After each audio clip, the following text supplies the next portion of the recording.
Halo, selamat pagi bosku. Semoga dalam keadaan sehat, sukacita. Tetap kita selalu dijauhkan dari sakit penyakit, tetap dijauhkan dari virus-virus corona. Saya tidak bosan-bosan mengatakan itu bosku. Karena ketika kita sehat, maka semua bisa kita kerjakan dengan baik bosku ya. Oke, hari ini saya mau menyampaikan ini pendapat saya bosku tentang persoalan ini. Kita membahas hari ini tentang harta gono gini bosku. Ya, perdebatan orang tua, mantan istri dan mantan suami, itu efeknya ke anak. Itu mau kita bahas bosku ya. Dari semenjak perceraian antara suami dan istri, gugat mengugat di pengadilan, itu yang menjadi korban itu anak bosku ya. Itu korban itu anak. Ketika orang tuanya sudah tidak sependapat lagi, ketika orang tuanya sudah tidak sejalan lagi dan memilih untuk bercerai, itu korbannya anak bosku. Himbauan saya, kalau bisa pikirkan baik-baik sebelum bercerai. Ingat baik-baik masa lalu kalian yang manis-manis. Karena bukan kalian aja yang korban, tetapi yang korban itu anak. Banyak juga yang datang kepada saya tuh bosku. Ya, suami istri datang kepada saya curhat mereka tentang masalah mereka mau menggugat cerai. Teknik saya bosku, ini teknik saya tetap berusaha untuk menyatukan, tetap berusaha untuk tidak cerai. Kalau tetap mau cerai, ya udah silakan ya. Teknik saya begini bosku, saya akan panggil mereka satu persatu ke dalam ruangan saya ya. Saya panggil mereka, saya nasihati, saya berikan pandangan, saya berikan resiko, saya berikan pendapat bahwasannya korban itu anak-anak ya bosku ya. Korban itu anak mereka. Oke, mereka kalau udah cerai, ya mereka hidup dengan dunia sendiri, mereka dapat pasangannya masing-masing. Tetapi anak tidak pernah ada mantan anak ya kan. Ketika bapaknya nikah lagi, ketika ibunya nikah lagi, anaknya tetap akan kehilangan sosok seorang bapak. Kalau anak itu di tangan ibunya, anak itu akan kehilangan sosok seorang ibu.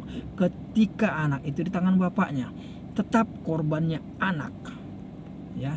Tapi itu juga bosku, saya tidak bisa memaksakan ketika keluarga ini ingin selesai, ingin cerai. Saya tidak bisa maksakan karena itu kehendak. Banyak juga yang berhasil tidak jadi cerai ketika saya berbuat begini bosku ya. Setelah cerai, penderitaan anak itu tidak berakhir bosku. Penderitaan anak itu tidak berakhir, akan terjadi terus menerus sampai dia dewasa. Dia akan kehilangan sosok seorang bapak, dia akan kehilangan sosok seorang ibu kandungnya. Berbeda, walaupun sebaik apapun bapak tirinya, sebaik apapun ibu tirinya, tetap lebih baik orang tua kandungnya bosku ya.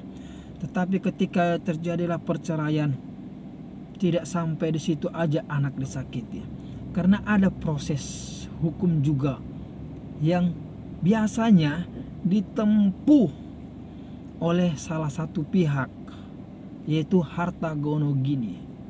Itu tahapannya. Setelah dia cerai, pasti ada salah satu pihak yang ingin menggugat tentang harta gono gini. Harta gono gini singkat saya sampaikan kepada bosku ya, harta bersama. Itulah yang harta gono gini sering digugat, itu harta bersama. Apa itu harta bersama? Adalah harta yang didapatkan setelah pernikahan. Itu yang dikatakan harta bersama, harta gono gini. Sekalipun suaminya aja kerja, harta yang didapatkan mereka tetap harta bersama. Ataupun sebaliknya, si istri aja kerja, suaminya tidak, kekayaan mereka tetap harta bersama. Jadi itulah deretannya. Ketika sudah terjadi perceraian, pasti tahapannya ke harta gono gini ya. Korbannya kembali ke anak. Iya kalau banyak hartanya, ya kan? Kalau banyak hartanya, contohnya ada 5 rumah, ya udah bagi 2. Memang undang-undang mengatakan bagi 2. Tetapi bosku, ketika rumahnya 1, bayangkan 1. Contohnya lah ada suami istri, ya kan? Telah bercerai. Sah cerai secara pengadilan. Mereka mempunyai rumah 1. Dan suaminya meninggalkan mereka, mantan suaminya meninggalkan mereka, anak-anak bersama ibunya, dan tinggal di rumah itu. Dan datang suaminya, mantan suaminya mau menggugat harta gono gini. Ya kalau mau digugat harta gono gini dengan 1 rumah tersebut, mau kemana anak itu tinggal? Tetap jadi korban. Makanya saya katakan bosku, ketika kita mau menggugat harta gono gini, pikirkan baik-baik. Ketika harta kita banyak, rumah kita banyak, ruko kita banyak, tanah kita banyak, mobil kita banyak, silakan. Anak tidak akan jadi korban juga, tidak akan terlalu berpengaruh. Coba kalau 1 rumah, ketika contohnya mantan suami ini menggugat harta gono gini, oke dibagi 2. Anak-anaknya tinggal di mana? Panti asuhan apa? Pikir, tetap korban. Sudah terjadi perceraian, anak korban. Gugat harta gono gini juga, anak korban. Jadi itulah himbauan saya bosku. Ya, himbauan saya. Saya sering mengalami begini, sering melihat permasalahan begini, sering menangani begini masalahnya. Ya.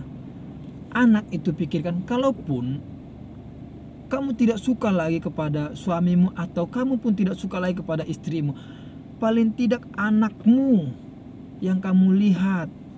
Ketika rumah itu cuma 1,